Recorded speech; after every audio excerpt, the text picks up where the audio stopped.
Good evening and welcome to We the People, brought to you by the League of Women Voters of Minneapolis. Our topic tonight is medical aid in dying, which is the League of Women Voters topic for this month.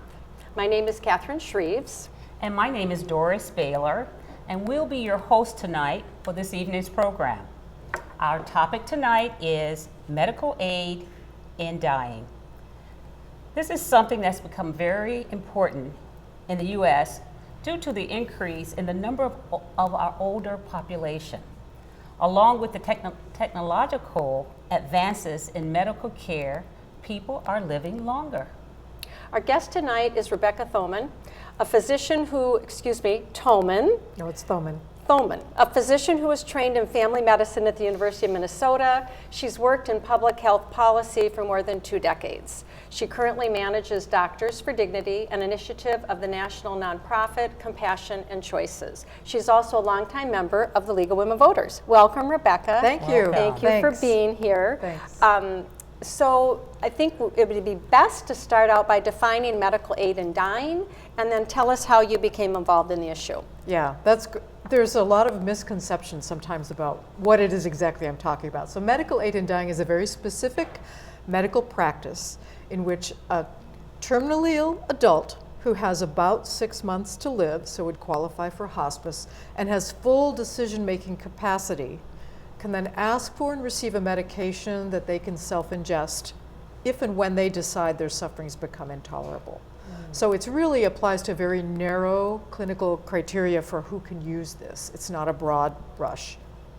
So I got involved with this. It's really self-interest in a way. I mean, as I'm getting older, I want end-of-life options, and having witnessed some difficult deaths, both in my training and in my personal life, I just think this is a really important, I've supported this for a long time, and I think it's a really important issue, and it's really growing. The grassroots momentum for this is huge. It's now in 9 states, plus the District of Columbia, so 1 out of 5 adults now lives in a jurisdiction where this is available. So if you can just distinguish between, I mean, I think what a lot of people hear medical aid in dying, and they think of Jack Kevorkian, and so just explain how different that is. Well, what we're really trying to do, Compassion and Choices is a national nonprofit, so we work to improve care, expand choice, and empower patients at the end of life. So we're really trying to change the healthcare system. And if you think about the way it changed in terms of how women give birth, it used to be very medicalized. Now it's really patient focused and centered, and the woman is in control of the birth experience. We're looking for something like that at the end of life. So we're looking for a revolution basically in the healthcare industry to focus on the patient and put them in power and in control at the end of their life. So it's not euthanasia, that's what we do to our pets. This does not involve somebody doing something to someone else. There are no injections. And it also does not apply to people with, for example, dementia, or people who are unable to speak for themselves. This really is about empowering patients, and so they have to be fully able to make their own healthcare decisions, and give a full list of alternatives. Preferably these are folks at the end of life, and preferably they are in hospice, receiving palliative care, maximum comfort care that they can get. And yet still, for some people, they're going to decide that the things that make life worth living for them are no longer available to them. They're suffering, usually from, what we know about medical aid in dying, we've learned because Oregon has had what they call the Death with Dignity Act for more than 20 years. And so most of what we know about how this works comes from the experience in Oregon. Okay. Can you talk about some of the ethical issues Oh, sure. with medical aid in dying? Yeah, so I think of medical aid in dying as an ethical dilemma because it's 2 competing goods, right? If it was a simple right and wrong, there wouldn't be this discussion about it, but it's a competition between the good of extending life and the good of relieving suffering. And so I think health professionals come to it with our point of view, but patients have their points of view. And so for me, when this is an ethical dilemma, who should decide? So for me, I couldn't look a patient in the eye who was suffering at the end of life, could make their own decisions, maybe had end-stage cancer, wanted this to just be over, and say to them, no, I won't do that. So I couldn't do that, and for me, it's all about meeting the patient's needs. Patients have autonomy. We want to empower them at the end of life, and it's their decision along with their family, their spiritual advisor. It's not for the medical community or government, frankly, to dictate. And right now, this option is illegal. It's a crime to participate with. So at the end of life, let's say someone is dying of cancer, they're at end-stage cancer, and they've just decided they don't want to go on anymore. One of our spokespeople has ovarian cancer, and she knows what's coming for her. She's going to have draining fistulas. She's going to have abdominal ascites that has to be drained with a giant bore needle. She's going to lose her ability to take care of herself. She may not be able to fully be cognizant. She doesn't want to go that way. Right now, for her, the option would be to stop eating and drinking. That's something that you may even know people who've chosen that option. They can stop eating and drinking, and over about 7 to 10 days, they'll dehydrate. And generally, patients are kept comfortable. They're given medication, et cetera, but the families suffer going through that. So some people just don't want that option. They don't want to be sedated into a coma until they die. They choose this. Medical aid in dying is a more peaceful alternative that cuts out that end stage of suffering. And a lot of people want to do it because they don't want their families to go through watching them in those final. And it's important to know also that this is really completely optional for people. So it's optional for anyone to participate. So going back to the ethical decision, if there are people who have religious objections to this, they do not need to participate. Mm-hmm. It's already that way in healthcare. There are plenty of things in medicine where physicians, pharmacists, nurses feel that goes against their religious beliefs, and so they don't participate, and others step in who do participate. Mm-hmm. So it's really nothing out of the ordinary from the way we're already practicing now. People exercise their conscience regularly in healthcare. And so really it's up to the individuals to decide, and along with willing, participating professionals where it is legal. So if a doctor in a state where it is legal to provide medical assistance in dying or medical aid, are there concerns? Are doctors concerned about legal liability issues, or does the fact that it's legal take away that as a concern?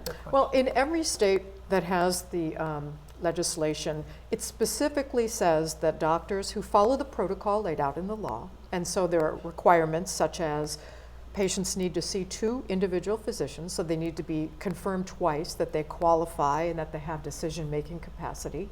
As long as you follow the steps laid out, then you have complete civil and legal liability. Okay. So they are protected. So one of the things we also talked about earlier was the Supreme Court's decision in the 90s. And if you want to give a little background on that. So the first law was the Oregon Death with Dignity Act, and it passed by a ballot initiative in 1994. The legislature then overturned it and said, oh no, we don't go along with that. And it actually passed on a second ballot initiative by a slightly larger margin. In the interim, it went to the Supreme Court, and the court decided that really there's nothing in the US Constitution that prohibits or protects this right. It really goes back to what they said was the laboratory of the states. So this became a state-by-state issue. Okay. So Oregon first enacted the law in '97, so we've had it 22 years there. 10 years later, Washington State passed it with a ballot initiative, and the state of Montana had a legal ruling that said that medical aid in dying is not illegal. So those 2 states then were next. About 5 years later, Vermont was the first state to pass it by ballot or by the legislature. That was the first one to pass it, the legislature. And then since then, it's just rapidly taken off. So in the last 5 years, we've had the states California, Colorado, Hawaii, Washington, D.C., Maine, and New Jersey, both this year. So it's just taken off. And I think it's because the public wants the options. Mm-hmm. They want to feel empowered, they want to feel in control, and they want to be able to live their own end-of-life values. I love to quote Atul Gawande, if people read Being Mortal, you know, he says, life is a story, and in stories, endings matter. And so we want to empower people to write their end-of-life story. And if they find that this is a better option for them, then it doesn't seem that there is a good reason for government to say no.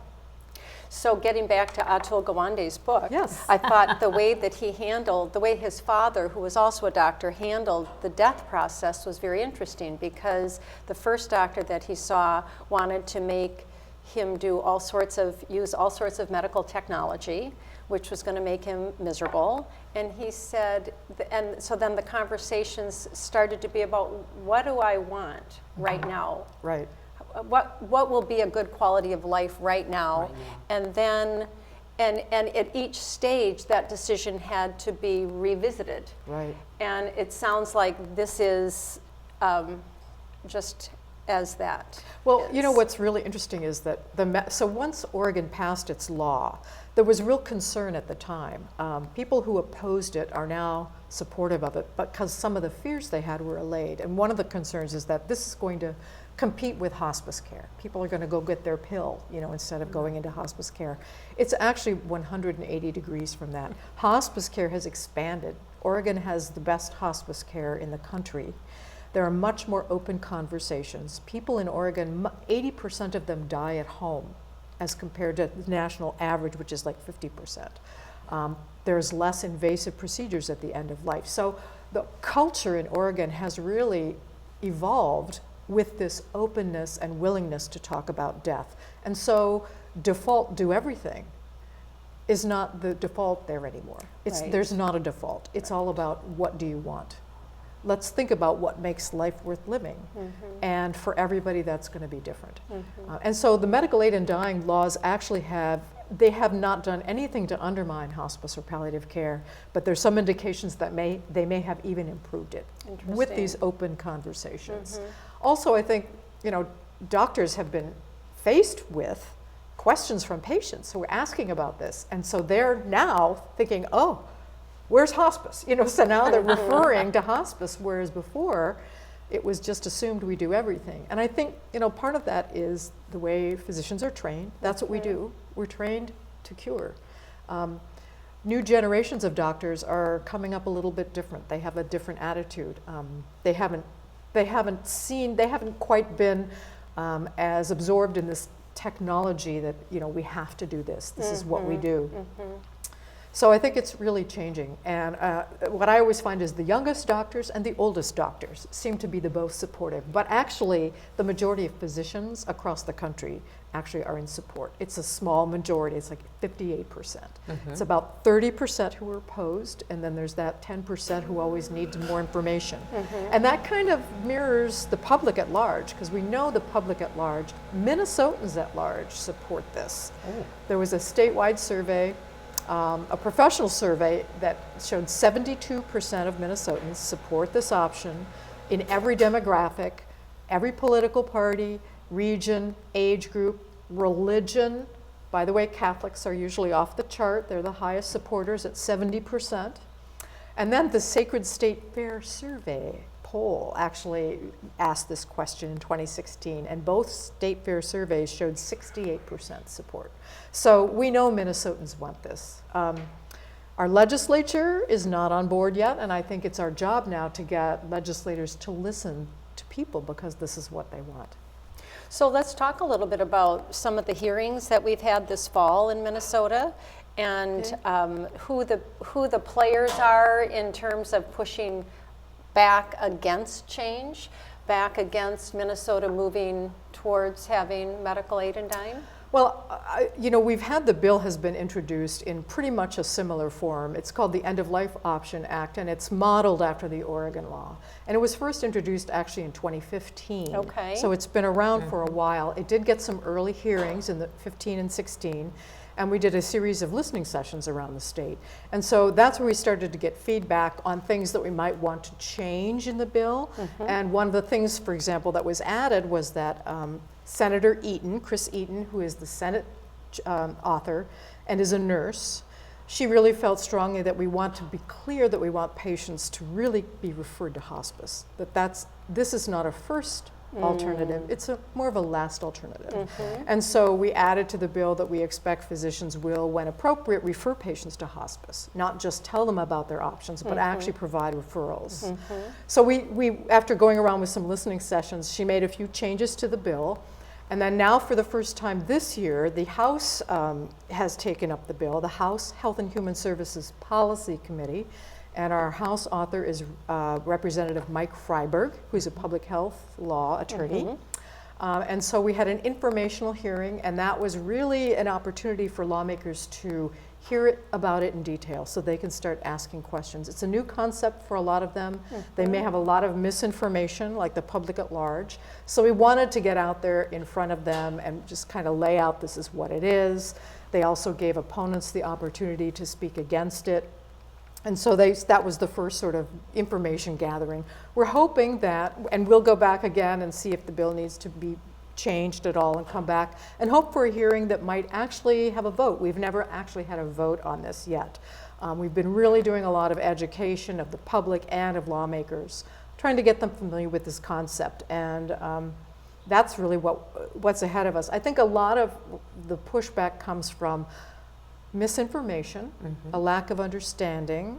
I think there are emotional responses to this. People have, oh, this scares me. I'm afraid of this, that, or the other thing that might happen. They're afraid that, oh, if we do this, insurers might not treat us anymore. They'll tell us to go do this. None of that has happened. There's no reason to even make that connection, but that's some of the fears. And so I think those fears come out. And then there are, I think, people who just have religious objections and for whom they're going to say, you know, this is wrong. They don't approve of this or agree with this. And I respect their right to do that. I mean, they can absolutely do not have to participate in any way, shape, or form. But, you know, we live in a varied society, and so different religious views have different views about this. And so we even have a clergy group of 6 different Christian denominations and Reformed Jew, and they come out and say, you know, people have different end-of-life values, and we all need to be respected. One view should not predominate, and so that's really the message. I think that's where some of the concern or the fears or the pushback comes from.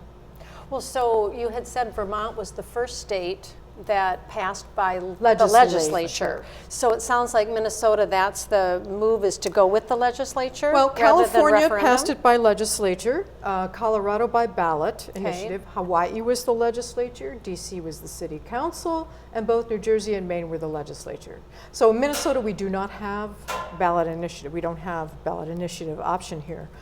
So we have to pass it through our legislature, which is actually a preferred way, because then you can put on all the variables and all the details of how you want this to look and how to function. With ballot initiatives, it's different. It's just a much harder to control kind of the process. And we can get a bill, we want it to look very much like the Oregon bill, so we can mimic what they've done. Okay.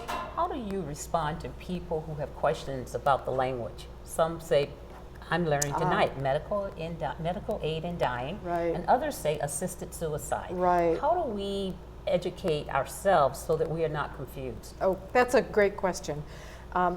First, I'll say that people equate medical aid in dying with death with dignity. They use those synonymously.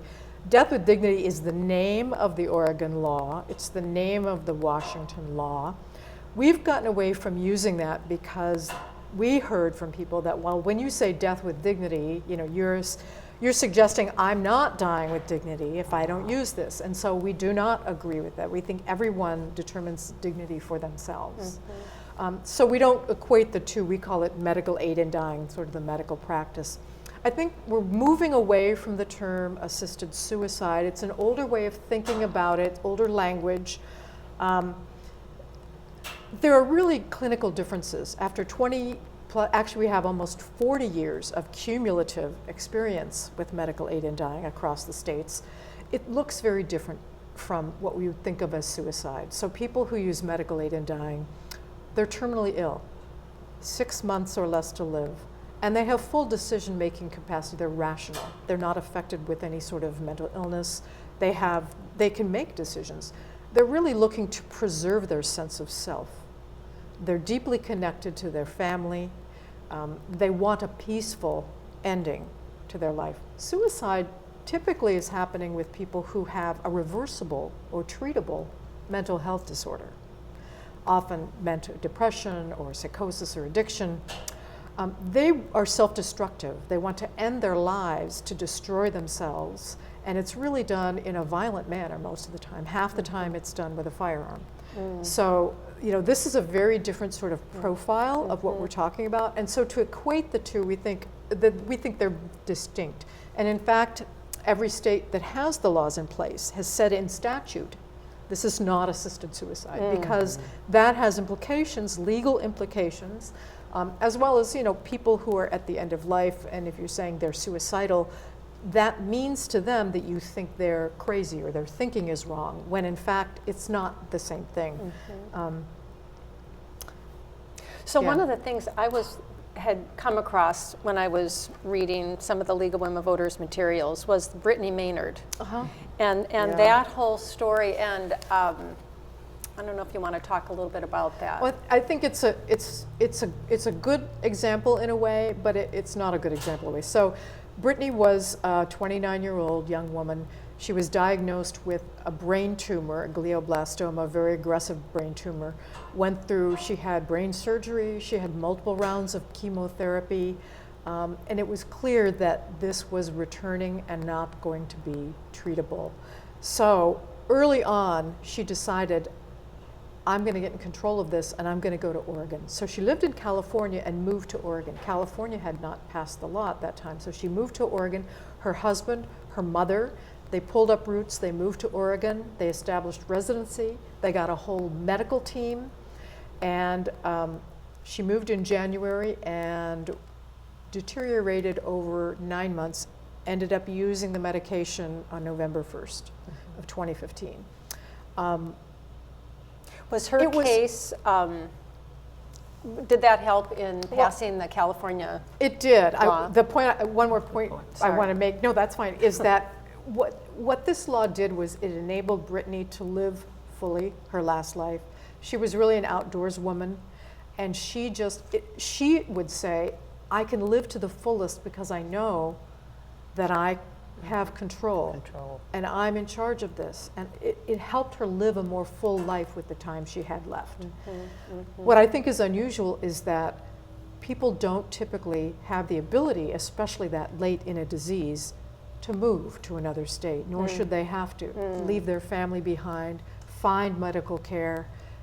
Frankly, she had the means to do that. Not everyone has the means to do that either. So it really does become an issue of justice in a way. Do you have to have a lot of money to be able to do this? Only people who can afford it can get it. And so we're trying to change that as well and make it accessible to all. But yes, her family went back to California, and Compassionate Choices put in this, we have a 5-year plan. We're going to pass the law in 5 years, pass the next year. Wow. Excellent. So, and I think that's a testament to the fact that not only Brittany's story was so compelling, but California was ripe for this and people are ready. Yeah.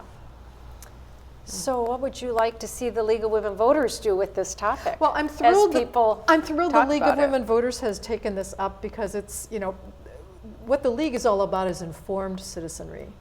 And because there's so much misinformation or people are afraid to talk about it, it's so valuable for the league to be willing to step up and say, let's get the information, let's talk about it.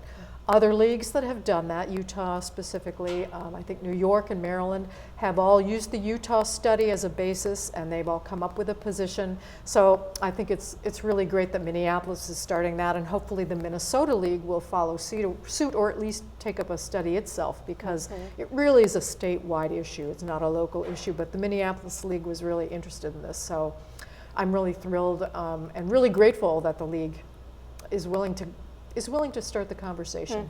Yeah. Good. Well, my last question is to share that in my family, we've lost a few members, and this was a very important issue. Fortunately, we did not have anyone whose illness was prolonged, but it was very serious conversation. And the one thing I heard over and over, quality of life, quality of life. And now I'm thinking quality of ending life. After I talk about medical aid in dying, often the next question that comes up is, well, what about dementia? Because Yes. so many people are going to be living with dementia at the end of their lives, and if you're far enough along in dementia that you're really at the end of life, you've probably lost your capacity. So that sort of takes us full circle to the whole idea of advanced care planning. And because Compassionate Choices has prepared a new set of tools for people to actually look at what happens in the process of dementia, and at each stage, what would I want done what can I put in my advance directive? Do I want a feeding tube? Do I want to be spoon fed? Do I want to treat pneumonia? Those kinds of things. So it's really important that people do advanced planning. And because half of us are not going to be able to speak for ourselves at the end of life. So it's That's a very sobering. small group of people who will use medical aid in dying. I think everybody will benefit just knowing it's an option. People feel a lot of comfort in that. But full half of us will not be able to make decisions for ourselves, which makes advanced care planning really Imperative. important. Yeah, Yes. which is a different topic. Yes. So do you expect that this might pass the legislature this year? Well, it In certainly Minnesota? won't pass. It certainly won't pass next year Okay. because the leadership in the Senate has said very clearly they're not even going to take it up. Okay. So it all depends on who we elect. So Okay. it'll be a new election in 2020, possibly a new composition in the House and Senate. That will tell. Just another reminder of how important It is. Speak of voters. To vote. is. Get out there, vote, register. Well, this has been so illuminating. Good. Yes. Thank you. Yeah, thanks for the Thank opportunity. you for joining Yeah. us. So, thank you, Rebecca Thoman, MD, National Campaign Manager for Doctors for Dignity and Initiative of Compassion and Choices. Thank you for tuning in to We the People, brought to you by the League of Women Voters of Minneapolis. I'm Catherine Shreves. I'm Doris Baylor, and I want to thank you for joining us tonight. We hope you tune in another time. Good night.